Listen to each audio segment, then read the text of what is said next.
Welcome to The Explainer. Today, we're diving into an incredible story, how a brand new state, teetering on the edge of collapse, managed to survive and even lay the foundation for an empire. And we're going to do that by looking at the strategies of its chief architect, Abu Bakr. So let's set the scene.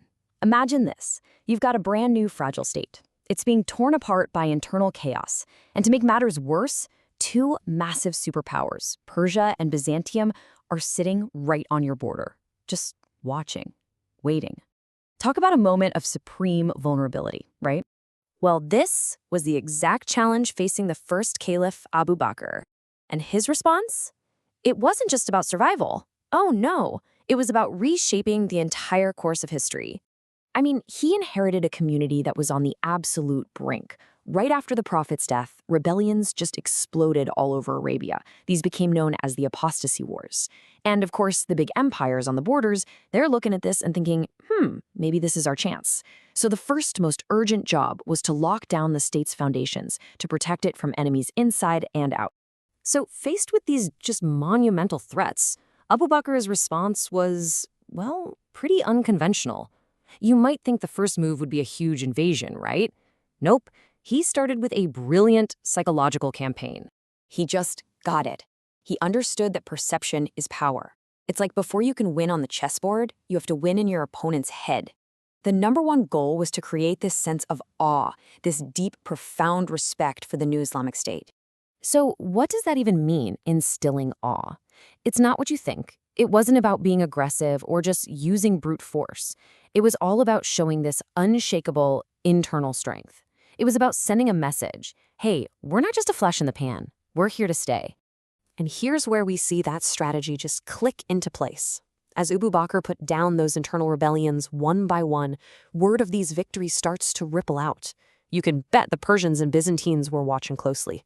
And they started to realize, whoa, this new community, it's not fragile at all. In fact, it could handle intense chaos and come out even stronger. The message was loud and clear. You do not want to mess with this state. Then came part 2 of the strategy, a very targeted, very deliberate show of force. Remember the army of Usama? The Prophet had set it in motion just before he passed away.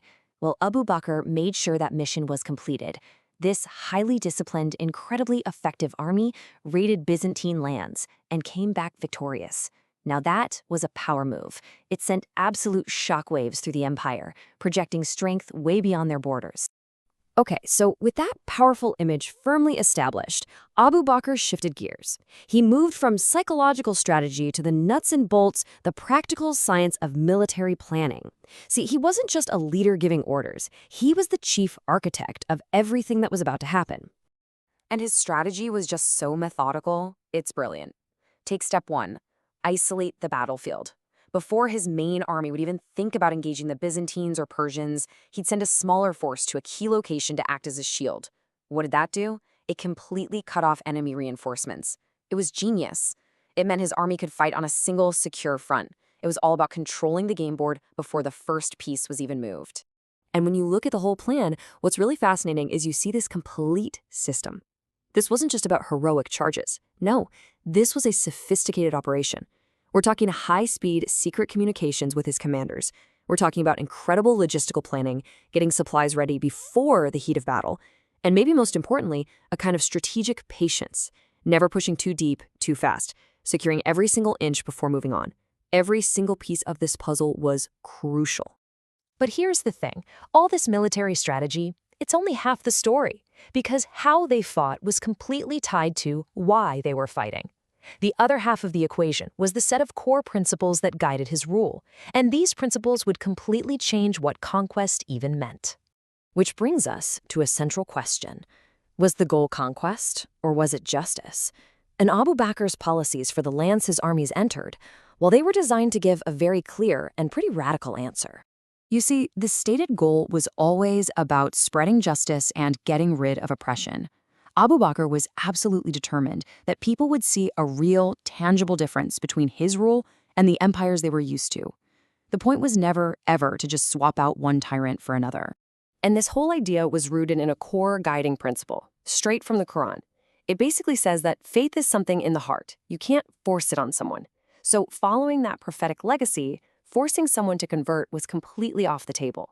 The goal was to end the oppression and then let people be free. So how did they make this official?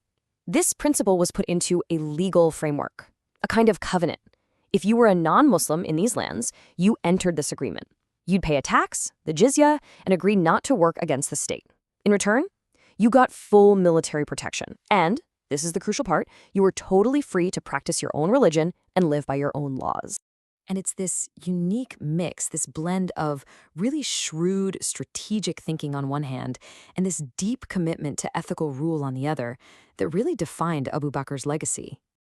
Yeah, when you read the sources, they don't paint him as some distant figurehead. Not at all. He was the active mind, the engine behind the state's survival. He was the one constantly giving advice, sending in reinforcements at the perfect moment, and always boosting the morale of his people and his soldiers. He even set up a really clear code of conduct for the army. This was so important. This wasn't some random mob. It was a disciplined, professional force. The rule was, commanders get obedience, no arguing. But in return, those commanders had a duty to lead with sincerity and genuinely care for their troops. It was all about staying unified and keeping your eyes on the higher purpose. Which really brings us to the final big question, doesn't it? What kind of leader does it take to not just win a war, but to build something lasting and just in its place? Because the real challenge isn't just winning, it's what you do after. When you look at it all, Abu Bakr's leadership was really a profound act of guardianship. He stepped in and protected this new community when it could have easily fallen apart. He laid a foundation for the future, not just with military brilliance, but by perfectly blending strength with a deep commitment to justice. He didn't just expand a map, he guarded a legacy.